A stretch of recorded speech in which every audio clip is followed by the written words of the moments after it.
Capítulo primero. La historia de Bill. La fiebre de la guerra era alta en el pueblecito de Nueva Inglaterra al que fuimos destinados los jóvenes oficiales de Plattsburgh. Nos sentimos muy halagados cuando los primeros ciudadanos nos llevaban a sus casas y nos trataban como héroes. Allí estaban el amor, los aplausos y la guerra. Momentos sublimes con intervalos de júbilo. Por fin estaba yo viviendo la vida y en medio de esa conmoción descubrí el licor. Al descubrirlo, olvidé las serias advertencias y los prejuicios de mi familia respecto a la bebida. Llegó el momento en que nos embarcamos para Europa. Entonces me sentí muy solo y nuevamente recurrí al alcohol. Desembarcamos en Inglaterra. Visité la Catedral de Winchester. Muy conmovido, me dediqué a pasear por sus exteriores y llamó mi atención una vieja lápida en la que leí esta inscripción: aquí yace un granadero de Hampshire, quien encontró su muerte bebiendo cerveza fría. Un buen soldado nunca es olvidado, sea que muera por mosquete o por jarra de cerveza.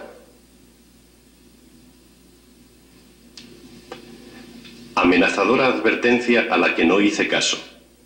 Veterano de guerra en el extranjero, a la edad de 22 años regresé a mi hogar.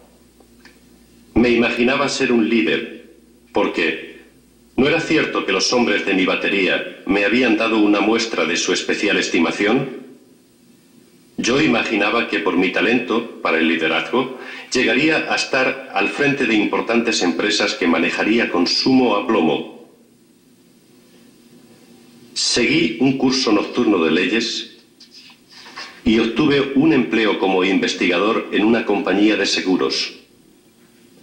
Había emprendido el camino para el logro del triunfo y le demostraría al mundo lo importante que yo era. Mi trabajo me llevaba a Wall Street y poco a poco empecé a interesarme en el mercado de valores, en el que muchos perdían dinero, pero algunos se hacían muy ricos. ¿Por qué no había de ser yo uno de estos afortunados? Estudié economía y comercio a la vez que leyes. Como alcohólico potencial que era, estuve a punto de ser suspendido en leyes. En uno de los exámenes finales estaba demasiado borracho para pensar o escribir.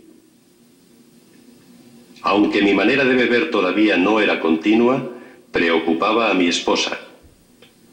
Teníamos largas conversaciones al respecto, en las que yo desvanecía sus temores argumentando que los hombres geniales concebían mejor sus proyectos cuando estaban borrachos, y que las majestuosas concepciones de la filosofía habían sido originadas así.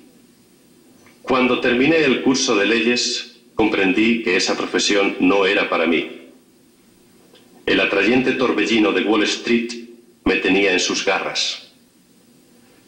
Los líderes en los negocios y en las finanzas eran mis héroes. De esta aleación de la bebida y la especulación, comencé a forjar el arma que un día se convertiría en boomerang y casi me haría pedazos. Viviendo modestamente, mi esposa y yo ahorramos $1000, que invertimos en unos valores que entonces estaban a un precio bajo y que no eran muy populares.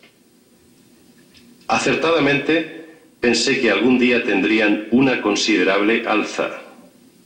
No pude convencer a mis amigos, corredores de bolsa, a que me enviaran en una gira para visitar fábricas y otros negocios, pero sin embargo, mi esposa y yo decidimos hacerla. Desarrollé la teoría de que la mayoría de la gente perdía dinero con los valores debido a una falta de conocimiento de los mercados. Después descubrí muchos otros motivos. Renunciamos a nuestros empleos y emprendimos la marcha en una motocicleta cuyo carro lateral abarrotamos con una tienda de campaña, cobertores, una muda de ropa y 3 enormes libros de consulta para asuntos financieros. Nuestros amigos pensaron que debía nombrarse una comisión para investigar nuestra locura. Tal vez tenían razón. Había tenido algunos éxitos con la especulación y por ello teníamos algún dinero, aunque una vez tuvimos que trabajar en una granja para no tocar nuestro pequeño capital. Este fue el único trabajo manual honrado que hice en mucho tiempo. En un año recorrimos toda la parte este de los Estados Unidos. Al finalizar el año, mis informes a Wall Street me valieron un puesto allí con una cuenta muy liberal para mis gastos. Una operación de bolsa nos dejó un beneficio de varios miles de dólares ese año. Durante unos cuantos años más, la fortuna me deparó aplausos. Había triunfado. Mis ideas y mi criterio eran seguidos por muchos al son de las ganancias en papel. La gran bonanza de los últimos años 20 estaba en plena ebullición y expansión. La bebida estaba ocupando un importante lugar en mi vida y en la euforia que tenía. Se hablaba a gritos en los centros de jazz de Manhattan. Todos gastaban miles y hablaban de millones. Podían burlarse los que quisieran, al diablo con ellos. Tuve entonces amplias relaciones con amigos de ocasión.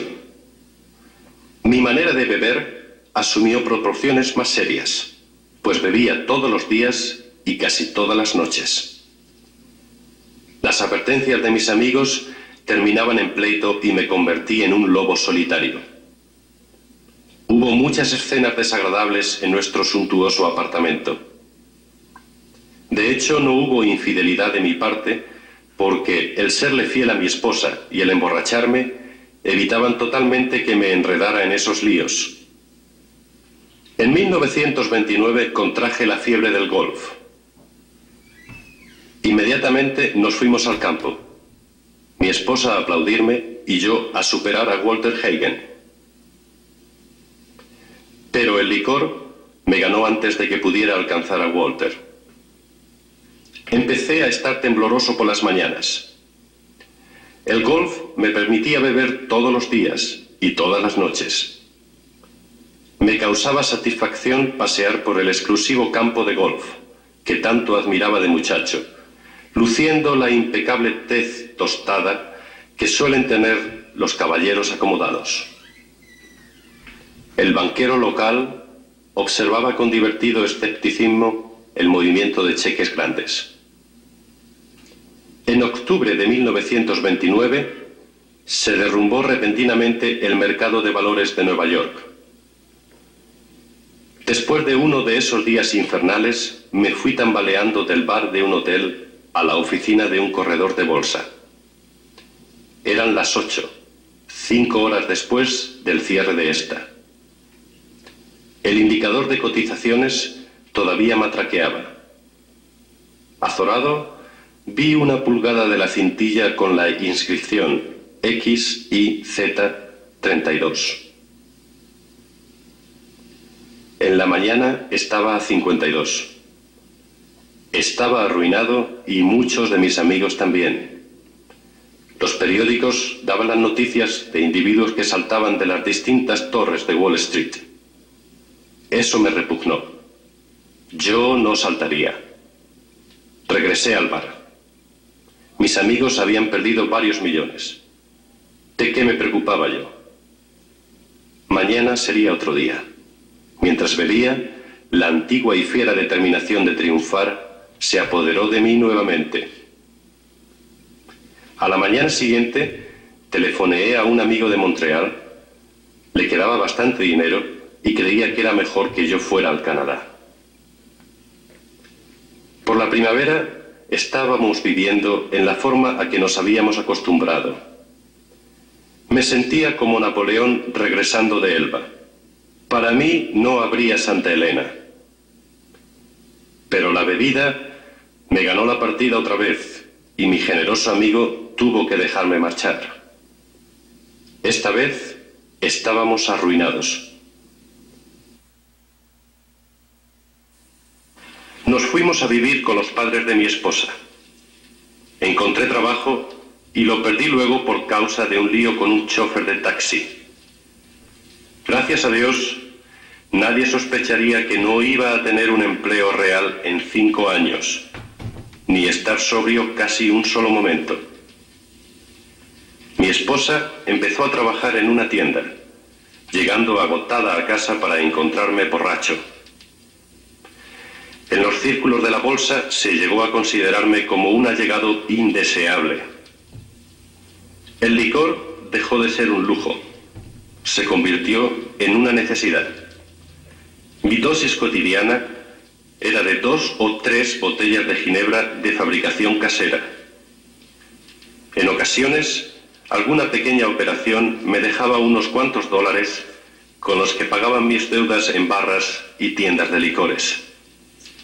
Esta situación se prolongaba indefinidamente y empecé a despertar tremendamente tembloroso. Necesitaba beberme una copa de ginebra seguida de media docena de botellas de cerveza para poder desayunar. A pesar de esto, aún creía que podía controlar la situación y tenía periodos de sobriedad que hacían renacer las esperanzas de mi esposa. Paulatinamente las cosas empeoraban. Tomó posesión de la casa el hipotecario. Murió mi suegra, mi esposa y mi suegro enfermaron. En esos días se me presentó la oportunidad de un negocio prometedor. Las acciones estaban en un punto bajo en 1932 y en alguna forma yo había integrado un grupo de compradores. Mi participación en las utilidades sería ventajosa. Pero entonces emprendí una borrachera tremenda y esa oportunidad se esfumó. Desperté. Eso no podía seguir. Me di cuenta de que no podía tomar ni una copa. Dejaría de beber para siempre. Anteriormente había hecho muchas promesas, pero esta vez había seriedad en mi actitud. Mi esposa así lo creía y yo también. Poco después llegué borracho a la casa. No había hecho ningún esfuerzo para evitarlo. ¿Dónde estaba mi firme resolución? Sencillamente no lo sabía. Alguien me había puesto una copa enfrente y la tomé. ¿Estaba loco? Empecé a pensarlo, porque tamaña falta de perspectiva parecía acercarse a la locura. Renovando mi resolución, hice otra prueba. Pasó algún tiempo y la confianza empezó a ser reemplazada por el engreimiento. Podía reírme de la ginebra. Tenía lo que era necesario. Un día entré a un café para usar el teléfono. En menos que canta un gallo, estaba golpeando el mostrador de la barra y preguntándome cómo había sucedido. Mientras el whisky se me subía a la cabeza, me decía que la próxima vez lo haría mejor, pero que por lo pronto lo sensato era emborracharme bien, y así lo hice. El remordimiento, el terror y la desesperación de la mañana siguiente son inolvidables. No tenía suficiente valor para luchar. Mis pensamientos volaban descontrolados y me atormentaba el terrible presentimiento de una calamidad. Casi no me atreví a cruzar la calle por miedo a que me atropellara algún camión.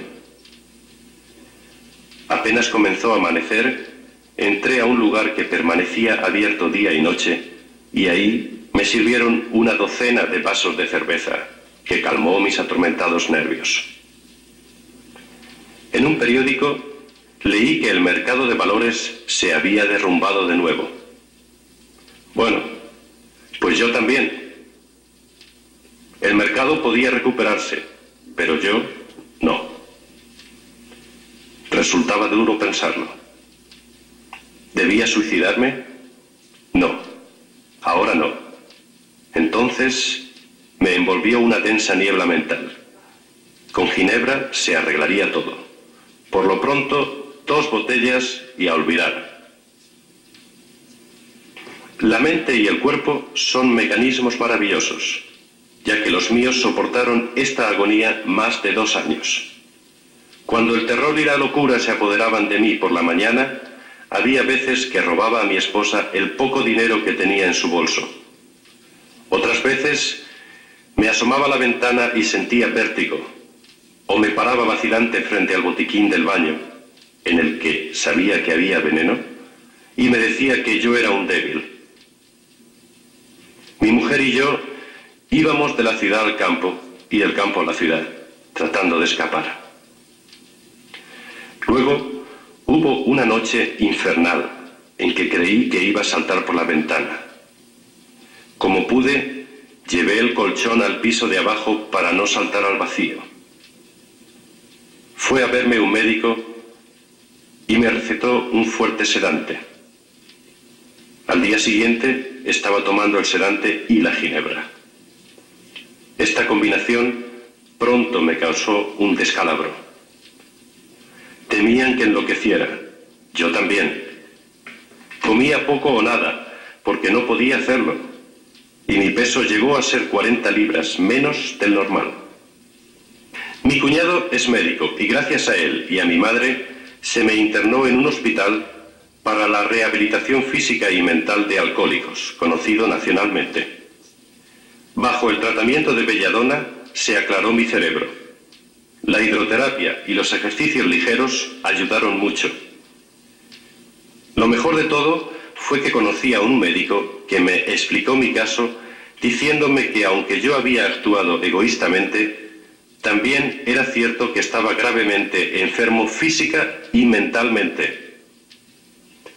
Me produjo cierto alivio enterarme de que la voluntad del alcohólico se debilita sorprendentemente cuando se trata de combatir el licor, aunque en otros aspectos pueda seguir siendo fuerte.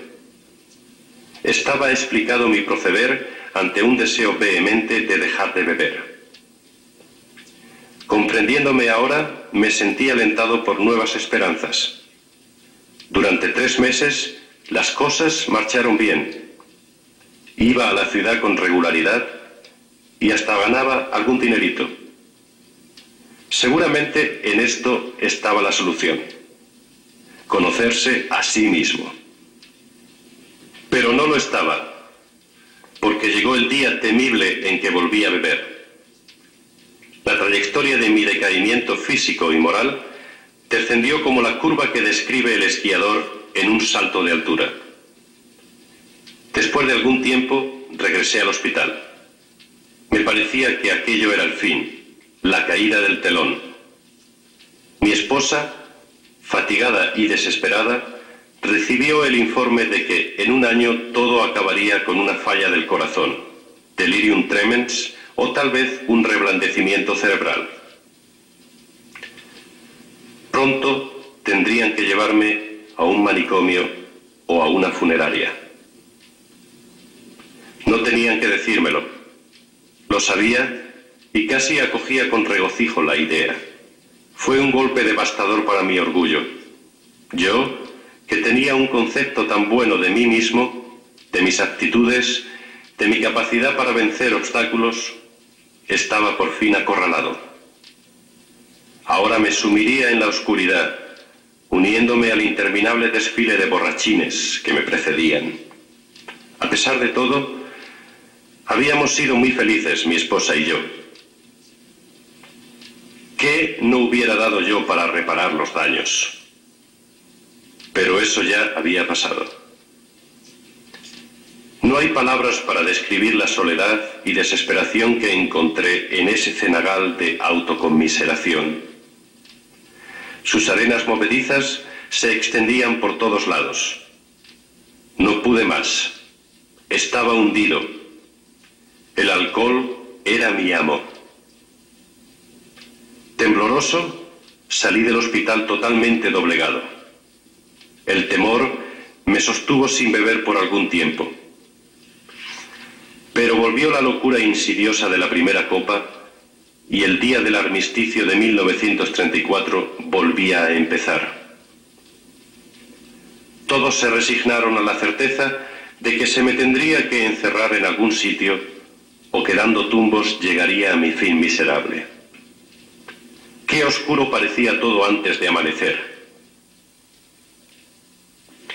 En realidad, eso era el principio de mi última borrachera. Pronto sería lanzado como una catapulta hacia lo que doy en llamar cuarta dimensión de la existencia. Llegaría a saber lo que son la felicidad y la tranquilidad. El ser útil en un modo de vivir que va siendo más maravilloso a medida que transcurre el tiempo. Al finalizar aquel frío mes de noviembre, estaba sentado en la cocina de mi casa bebiendo. Con cierta satisfacción, pensé que tenía escondida suficiente ginebra para esa noche y el día siguiente. Mi esposa estaba en su trabajo. Dudé si me atrevería a esconder una botella cerca de la cabecera de la cama. La necesitaría antes del amanecer. Mis cavilaciones fueron interrumpidas por el timbre del teléfono. La alegre voz de un antiguo compañero de colegio me preguntaba si podía ir a verme. Estaba sobrio. No podía recordar ninguna ocasión anterior en la que mi amigo hubiese llegado a Nueva York en esas condiciones. Me quedé sorprendido, pues se decía que lo habían internado por demencia alcohólica. ¿Cómo había logrado escapar? Sin preocuparme de su bienestar, solo pensé en revivir el espíritu de días pasados. Hubo una ocasión en que alquilamos un avión para completar la juerga. Su visita era un oasis en el desierto de la futilidad. La misma cosa, un oasis. Los bebedores son así. Se abrió la puerta y ahí estaba él, fresco el cutis y radiante. Había algo en sus ojos. Era inexplicablemente diferente. ¿Qué era lo que había sucedido? En la mesa le serví una copa. No la aceptó. Desilusionado, pero lleno de curiosidad, me preguntaba qué le habría sucedido al individuo. No era el mismo. Vamos, ¿de qué se trata?, le pregunté. Me miró a la cara. Con sencillez y sonriendo me contestó: tengo la religión. Me quedé estupefacto. Así es que era eso. El pasado verano, un alcohólico chiflado, y ahora sospechaba, un poco más chiflado por la religión. Tenía esa mirada centelleante. Sí, el hombre ciertamente ardía en fervor. Pero que dijera disparates si así le convenía. Además, mi ginebra duraría más que sus sermones. Pero no desvarió. En una forma muy natural, me contó cómo se habían presentado dos individuos ante el juez solicitando que se suspendiera su internación. Habían expuesto una idea religiosa sencilla y un programa práctico de acción. Hacía 2 meses que sucedía eso, y el resultado era evidente de por sí. Surtió efecto. Había ido para pasarme su experiencia, si yo quería aceptarla. Me sentía asustado, pero a la vez interesado. Tenía que estarlo, puesto que no había más remedio para mí. Estuvo horas hablando. Los recuerdos de la niñez acudieron a mi memoria. Me parecía estar sentado en la falda de la colina, como en aquellos tranquilos domingos oyendo la voz del ministro. Recordé la promesa del juramento de temperancia que nunca firmé, el desprecio bonachón de mi abuelo para alguna gente de la iglesia y para sus actos, su insistencia en que los astros realmente tenían su música, y también su negación del derecho que tenía el ministro de decirle cómo interpretar las cosas. su falta de temor al hablar de esto poco antes de morir. Estos recuerdos surgían del pasado. Me hacían sentir un nudo en la garganta. Recordé aquel día en la pasada guerra, en la Catedral de Winchester. Siempre había creído en un poder superior a mí mismo. Muchas veces me había puesto a pensar en estas cosas. Yo no era ateo. Pocas personas lo son en realidad, porque esto significa tener una fe ciega en la extraña proposición de que este universo se originó en una cifra y que marcha a raudo, sin destino. Mis héroes intelectuales, los químicos, los astrónomos y hasta los evolucionistas sugerían que eran grandes leyes y fuerzas las que operaban. A pesar de las indicaciones contrarias, casi no tenía duda de que había de por medio una fuerza y un ritmo poderosos. ¿Cómo podría haber leyes tan perfectas e inmutables sin que hubiera una inteligencia? Sencillamente tenía que creer en un espíritu del universo que no reconociera tiempo ni limitaciones, pero solo hasta aquí. De los clérigos y de las religiones del mundo, de eso precisamente era de lo que yo me separaba. Cuando me hablaban de un Dios personal que era amor, poder sobrehumano y dirección, me irritaba y mi mente se cerraba a esa teoría. A Cristo le concedía la certeza de ser un gran hombre, no seguido muy de cerca por aquellos que lo reclamaban. Su enseñanza moral óptima. Había adoptado para mí lo que me parecía conveniente y no muy difícil. De lo demás no hacía caso. Las guerras que se habían librado, los incendios y los embrollos que las disputas religiosas habían facilitado, me causaban repugnancia. Yo dudaba sinceramente de que, haciendo un balance, las religiones de la humanidad hubiesen hecho algún bien. A juzgar por lo que había visto en Europa, el poder de Dios en los asuntos humanos resultaba insignificante y la hermandad entre los hombres era una broma. Si existía el diablo, éste parecía ser el amo universal y ciertamente me tenía dominado. Pero mi amigo, sentado frente a mí, manifestó categóricamente que Dios había hecho por él lo que él no había podido hacer por sí mismo. Su voluntad humana había fallado. Los médicos lo habían desahuciado.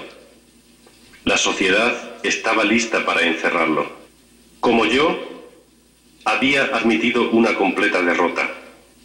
Entonces, efectivamente, había sido levantado de entre los muertos, sacado repentinamente del montón de desperdicios y conducido a un plano de vida mejor de lo que él nunca había conocido. ¿Se había originado en él este poder? Obviamente no había sido así. No había existido en él más poder del que había en mí mismo en ese momento, y en mí no había absolutamente ningún poder. Eso me dejó maravillado.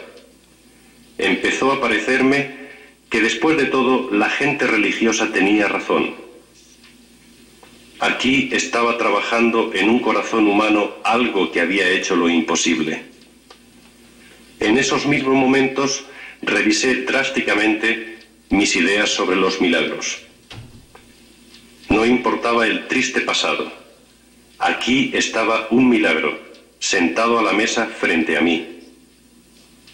En voz alta proclamaba las buenas nuevas.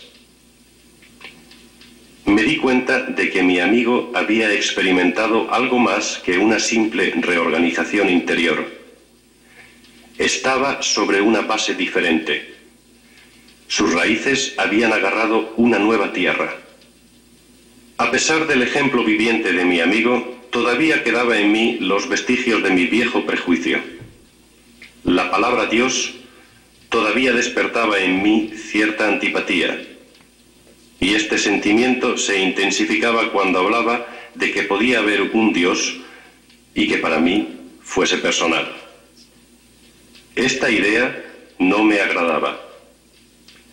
Podía aceptar conceptos tales como inteligencia creadora, mente universal o espíritu de la naturaleza. Pero me resistía al concepto de un zar de los cielos, por más amante que fuera su preponderancia.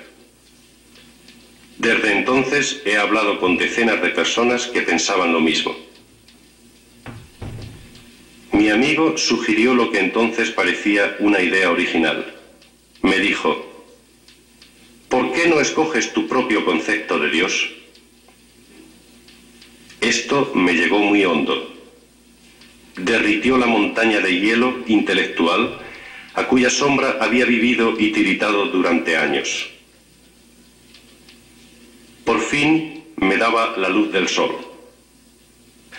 Solo se trataba de estar dispuesto a creer en un poder superior a mí mismo. Nada más se necesitaba de mí para empezar. Me di cuenta de que el crecimiento podía partir de ese punto. Sobre una base de completa y buena voluntad, podría yo edificar lo que veía en mi amigo. ¿Quería tenerlo? Claro que sí, lo quería. Así me convencí de que Dios se preocupa por nosotros los humanos cuando a Él lo queremos lo suficiente. Al fin de mucho tiempo vi, sentí y creí. La venda del orgullo y el prejuicio cayó de mis ojos. Un mundo nuevo estuvo a la vista. El verdadero significado de mi experiencia en la catedral se me hizo evidente de golpe. Por un breve instante había necesitado y querido a Dios. Había tenido una humilde voluntad de que estuviera conmigo y vino. Pero su presencia fue borrada por los clamores mundanos, más aún por los que bullían dentro de mí. Y así había sido siempre. ¡Qué ciego había estado yo! En el hospital me quitaron el alcohol por última vez. Se consideró indicado el tratamiento porque daba señales de delirium tremens. Allí me ofrecí humildemente a Dios, tal como lo concebía entonces, para que se hiciera en mí su voluntad. Me puse incondicionalmente a su cuidado y bajo su dirección. Por primera vez admití que por mí mismo no era nada, que sin Él estaba perdido. Sin ningún temor, encaré mis pecados y estuve dispuesto a que mi recién encontrado amigo me lo quitara de raíz. Desde entonces, no he vuelto a beber ni una sola copa. Mi compañero de escuela fue a visitarme y lo puse al tanto de mis problemas y mis deficiencias. Hicimos una lista de las personas a quienes había dañado o contra las que tenía resentimientos. Yo expresé mi completa disposición para acercarme a esas personas admitiendo mis errores. Nunca debería criticarlas. Repararía esos daños lo mejor que pudiese. Pondría a prueba mi manera de pensar con mi nuevo conocimiento consciente que tenía de Dios. En esta forma, el sentido común se convertiría en sentido no común. Cuando estuviera en duda, permanecería en quietud y le pediría a Él dirección y fortaleza para enfrentarme a mis problemas tal y como Él lo dispusiera. En mis oraciones nunca pediría para mí, excepto cuando mis peticiones estuviesen relacionadas con mi capacidad para servir a los demás. Solamente entonces podría yo esperar recibir.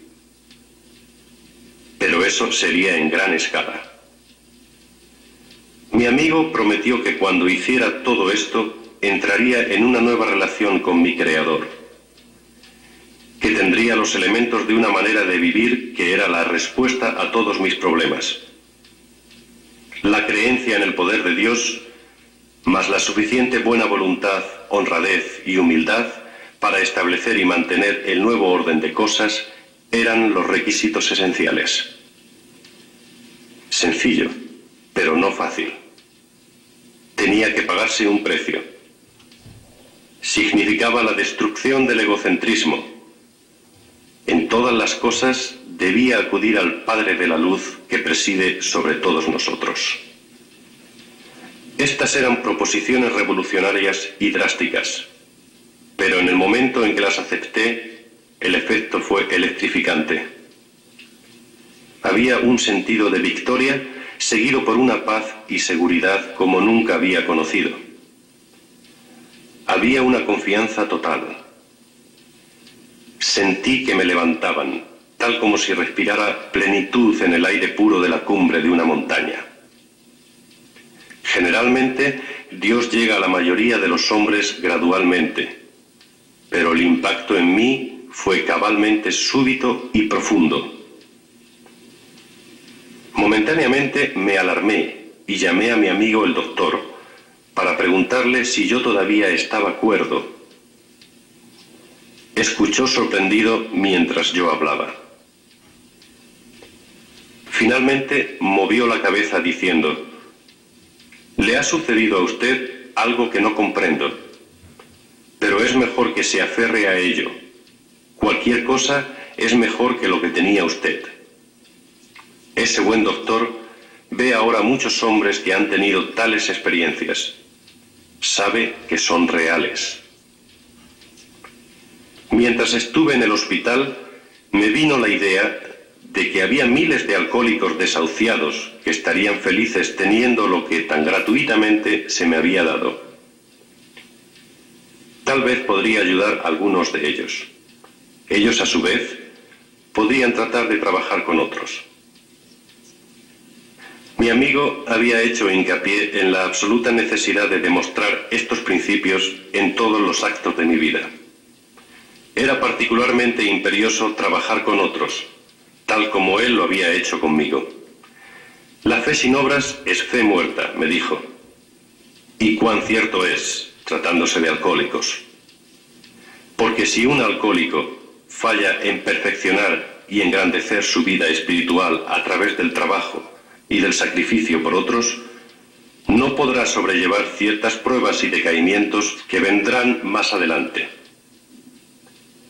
Si él no trabajaba, era seguro que volvería a beber. Y si bebía, seguramente moriría. La fe estaría muerta entonces. Tratándose de nosotros, es precisamente así. Mi esposa y yo nos entregamos con entusiasmo a la idea de ayudar a otros alcohólicos a resolver su problema. Afortunadamente fue así, porque las personas con las que había tenido relaciones en los negocios permanecieron escépticas por más de un año, durante el cual pude conseguir poco trabajo. No estaba muy bien entonces. Me acosaban olas de autoconmiseración y de resentimiento. Esto, a veces, casi me llevaba a la bebida. Pero pronto percibí que cuando todas las otras medidas me fallaban, el trabajo con otros alcohólicos salvaba el día.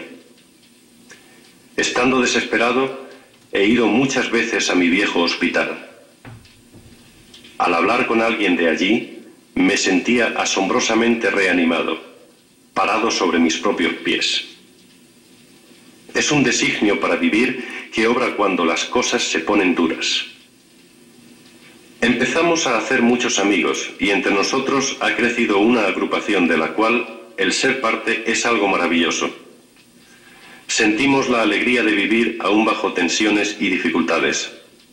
He visto a cientos de familias poner sus pies en el sendero, entrar por el camino por el que sí se llega a alguna parte.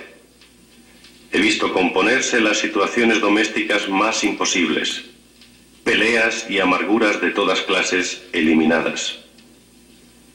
He visto salir de manicomios a individuos para reasumir un lugar vital en la vida de sus familias y de sus comunidades. Hombres y mujeres que recuperan su posición. No hay casi ninguna clase de dificultad y de miseria que no haya sido superada entre nosotros. En una ciudad del oeste hay 1 millar de nosotros y de nuestras familias. Nos reunimos con frecuencia para que los recién llegados puedan encontrar la agrupación que ellos buscan. A estas reuniones informales suelen asistir entre 50 y 200 personas.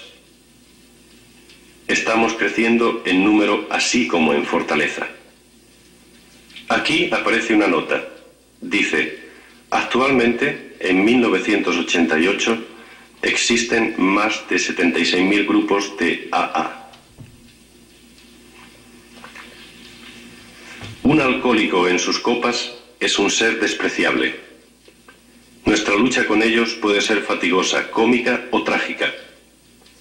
Un infeliz se suicidó en mi casa. No podía o no quería darse cuenta de nuestra manera de vivir. Sin embargo, dentro de todo esto queda un amplio margen para divertirse. Me imagino que algunos pueden escandalizarse ante esta mundanalidad y ligereza. Pero detrás de esto hay una gran seriedad. La fe tiene que operar en y a través de nosotros las 24 horas del día, o de lo contrario, pereceremos. La mayoría de nosotros creemos que ya no necesitamos buscar más la utopía. La tenemos entre nosotros, aquí y ahora mismo. Aquella charla de mi amigo en la cocina de mi casa se multiplica más cada día en un círculo creciente de paz en la tierra y de buena voluntad para con los hombres. Bill W., cofundador de AA, murió el 24 de enero de 1971.